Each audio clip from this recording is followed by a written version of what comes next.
Hey Fire Gang, welcome back to the Fire Frontier. We're your go-to for savings, investment tips, and all of the above on your journey to financial independence and early retirement. Today, we will be exposing the 7 bad habits that are keeping Canadians broke, unfortunately.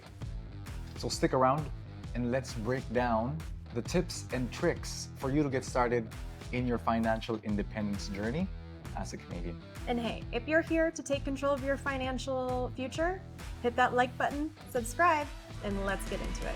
Let's dive in.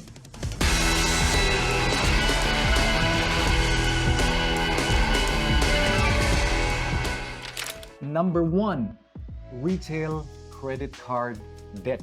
A lot of new Canadians fall into this trap, or new people coming into the financial market is falling into signing up for that Walmart card, that Macy's card, that Indigo card, that Home Depot card. Which are great. For specific instances. But the biggest thing that people forget is that, number 1, the interest rate can typically be a lot higher, average 5% higher, 24.99 versus your standard 19.99. So if you're the type of person that struggles with paying off their credit card every month, avoid these cards at all costs. Exactly. Now, if you have a specific purpose for a card, for example, you're doing a home renovation, you're doing a big purchase. You buy everything from Amazon, you want that Amazon card? Then you can get those cards, but also make sure that it's manageable and you just have a deck of retail credit cards. Do not overspend. Average credit card debt on cards in Canada is over $6,000 in that 30% window of people that don't pay off their credit cards. So do not be one of those 30% of people. Don't be a statistic. And that leads us to number 2, the sale trap and mindless spending. So a lot of people buy things just because they're on sale. In fact, a study shows that 60% of consumers admitted to buying things that they didn't necessarily need just because they were on sale. Do not be one of these people. If you don't need it, don't buy it. Yeah, it goes back to a little bit more mindful spending, right? Because one of the unfortunate things is that in Canada, North America, branding, It's marketing, so easy they're to shop. so good at making it easy. Your phone, pop, sale sign, 60%, pop, buy one, get one, pop. And we admit, we fall victim to these traps as well. There's a lot of convenient and cool products out there for sale. So it is really hard to stop yourself from buying it because, hey, That's a super cool draining rack. I want a new one. Mine's rusty. maybe, Yeah, but learn to appreciate what you have and then just be a bit more mindful about it. Which leads us to number 3, is chasing the new gadgets. Again, being in North America, in Canada, the new iPhone release every year, right? It doesn't come with a cable. It doesn't come with headphones no more. So you gotta keep upgrading and upgrading and upgrading. Yeah. And this is not just a call out to the MacBook, the iPhone, the Apple fanatics, which the fanboy right here, right? Representing the ecosystem. But instead of getting it year after year after year, learn to maximize what you have. Yeah, Right? 40% of Canadians admitted to replacing their cell phone every 1 to 2 years. This is not necessary. I've had my phone for probably 4 years now, and it's still going as strong as I need it to. But some people, I understand. You get caught up in the hype of brand new iPhone, brand new thing. Everybody wants the brand new stuff, right? I do want it. But it's not necessary. So just be mindful of your spending and don't get caught up in the hype. Yeah. For me, I'm getting mine to about 3.5 year usage, so we're getting better. And that leads us to number 4, which is instant gratification and overspending. So a lot of people, myself included, get caught up in it and then sometimes just buy luxury things we don't really need because it makes you feel good in the moment. Cool, not just an iPhone. I got a brand new sofa. I've needed one for a long time. Even though maybe you didn't. The average Canadian spends $2,000 a year on non-essential luxury purchases. Mhm. If you take that $2,000 and instead invest it in something that gives you 13% return for the year, you're looking at probably over $200-300 in interest on that. So here's a good tidbit that I think I saw from one of the other channels, right? Is that instead of spending $2,000, $3,000, $4,000, $5,000 on, let's say, a new luxury Louis Vuitton bag every year, what if you put that into the Louis Vuitton stock? You'd see how it would appreciate, right? Yeah. So think about your spending. Think about that last luxury item that you bought and look back, if you can, at the stock price of that one then and now. How much more money would you have versus not having that money anymore? Once in a while is okay, but when it gets too extreme and you have now a closet full of things you don't use, maybe it's time to reconsider your spending habits. Exactly. So one good tip that I've learned to implement myself is that, again, being in North America, it's super, and probably around the world now too, it's super easy to shop, right? TikTok shops, Instagram shops. You scroll in, you see it, you want it, check out now, add to cart, you get it the next day. Before you get pulled into that sales copy and that beautiful graphic, imagining you're in that, costume. From people in marketing. And people that fall into it too. Maybe save it. Maybe just save it. Give it a day, 24 hours. If you look at it, go through your save list, and then make a purchase when it's time to make a purchase, right? But don't get caught up in the hype of wanting it now. And then, like it, want it, buy it now. And if you're on your phone and you're worried about losing it, it's super easy. I do this all the time. In the top right corner, there's 3 dots. Just click open in whatever your normal browser is. Then it will open a new tab in your browser that won't get deleted, you won't lose it, and you don't feel like you need to buy it right away. As Derek said, come back in 24 hours once you've had some time to think about whether you really need it or not. All right, number 5, FOMO spending. Giving into that FOMO. Giving into the FOMO. Moving to Canada brings a different lifestyle. Myself included, when I was in the job market, when I was employed, right?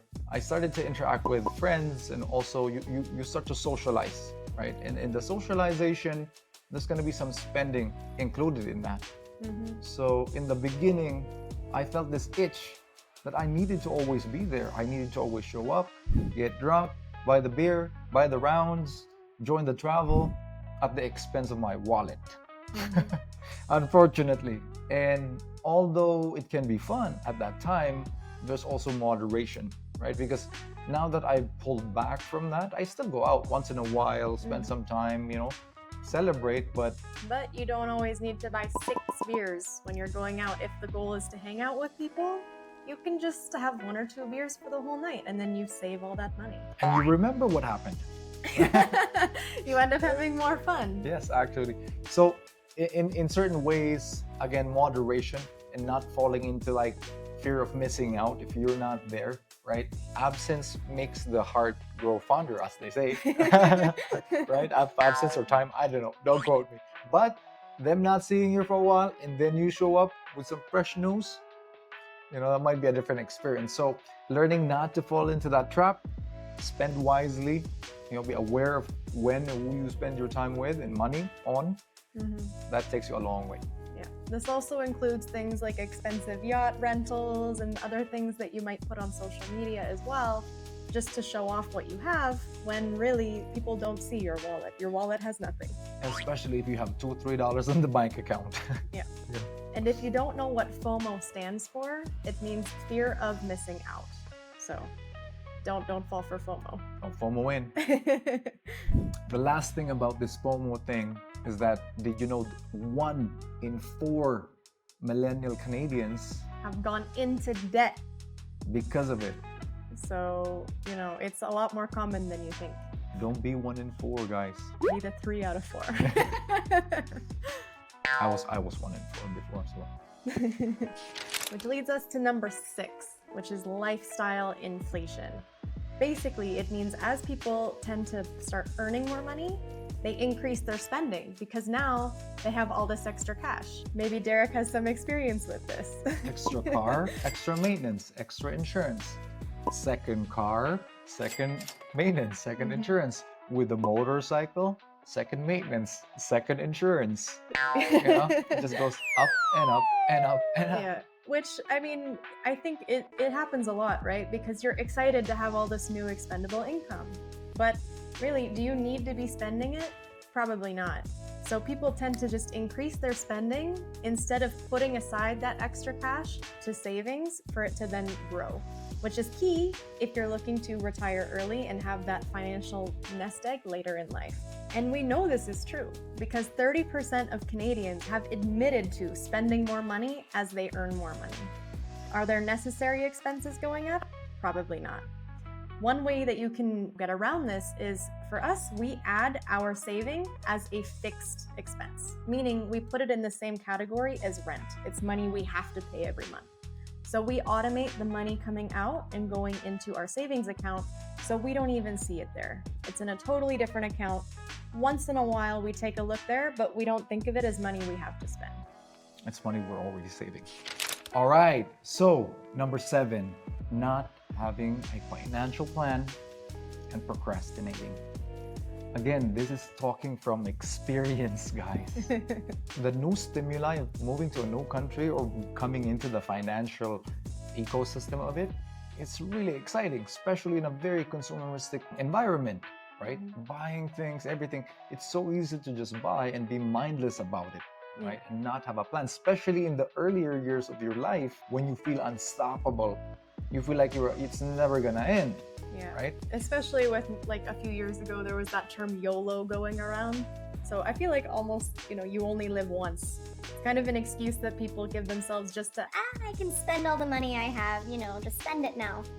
you don't have to spend it now and you can still have fun. Exactly. Because did you know that millennials or Canadians that do save up starting at 25 compared to people who start at 35 have on average $100,000 more in their savings account just because of interest and compounding. Exactly. So which leads us to the big takeaway. The big takeaway from this is really time, forward planning and time. Because with time, compound interest is at your side. And then year over year over year, even with minimal contributions, you can see that nest egg really grow and take advantage of time. Even if you don't have a plan in the long term for your money yet, like you don't know if you're going to buy a house, you don't know if you're going to buy that fancy new car, you don't even know if you want to retire early. Just start so that when you decide that you want to spend money on something, you have the money for it. Yeah. All right, and now that leads us into number 8, which is not investing and not having an emergency fund. So this is pretty insane. The numbers as of 2024 show that 55% of Canadians don't have any money saved up in case of an emergency. 55%. 55%. More than half. More than half. And during COVID, like if another COVID happens, that means more than half of Canadians are going to be really struggling during some kind of unexpected incident. I was actually guilty of this for a long time. I didn't have any extra money. I was just living paycheck to paycheck. In my head, I'm thinking, worst case scenario, I can go live with my parents. But what if your parents don't have savings? My parents didn't have savings. So there's only so much you can do to save money, but eventually, you have to start planning and saving up for yourself. Always good to start and have some kind of emergency savings, even if it's just a few $1,000s. The good rule of thumb that they always say in the financial industry is to give yourself 6 months worth of savings. Your living expenses. Of your living expenses and savings. So calculate how much you're spending every month, and your goal should be to have that times 6. So say you're spending $1,000 a month. In Canada, that's very low, but let's say you're spending $1,000 a month. You're gonna wanna have about $6,000 in your savings account. You can pull or out. Maybe not in your savings account, in very low risk investments, so it's still making some money, that are liquid, so you can take them out if there's ever any problem.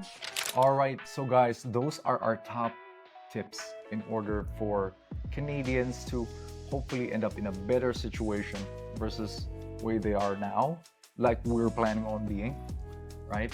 And in summary, what you want to do is start by being really intentional with your money. A lot of people they have a complicated relationship with money. Money is an emotional thing. It's true. We have, a relationship with it, right? And you have to be comfortable with it. And this might be because of our upbringing, This might be because of, previous things that we were told about money, misconceptions, misbeliefs about money. We expand on that. There's another video for that. But really be aware, right? Be aware of where you put your money, how you spend your money, how spending your money makes you feel. And just be mindful in general about where you spend that money. Another way that you cannot do one of these 7 habits and try to save up some more cash is by tracking your spending, as Derek said. So instead of just tapping your card, tapping your phone, just whenever you want something, tap, tap, tap, tap, tap, and then never looking at your credit card statement. We shared a few tips already, but really just make sure that before you buy something, it's something that you need or you were already planning to buy. That's a big thing. Because, last minute spending at the grocery store, we all know they put the chocolate there to buy it as a last minute. Fries and medium fries with that. Large fries. Large fries. And choose the medium fries. But yeah, just really track your spending, and then you'll see at the end of the month. It's scary looking at it, but you'll see which expenses you can cut out, and it can really help you reduce your expenses. And last thing you can do is start investing early as possible. As soon as you can, right? I was chatting with my mom yesterday, just reviewing the last 12, 13, 14 years that we've been in Canada. And it's really the biggest advice I could have given myself before, right? Because again, being emotional with money, any time that somebody asks you for you to part with your money, right? You feel like it's leaving you already. And that mindset really doesn't serve you, and it doesn't serve people in general, because by investing it or putting it where it can grow versus it devalues, you're not losing it, right? You're making the money work for you. So if I could give myself one advice 10, 12 years ago, is that start investing early. Now, right? You don't need to put in 1,000, 2,000, 3,000, 4,000 a month. 100, 200, $50 if you can. So there you have it, the 7 habits that are keeping you broke. Let's try to change that and switch up your lifestyle a little bit to stop draining your wallet and hopefully start getting those savings up. 100%. And if you like this content, you enjoyed it, you know somebody that's maybe fallen into the bad habits, share it with you. Share the video, right? Share the video, give us a thumbs up, subscribe, let us know what else we should cover next. And until then, we'll see you in the next one. Ciao.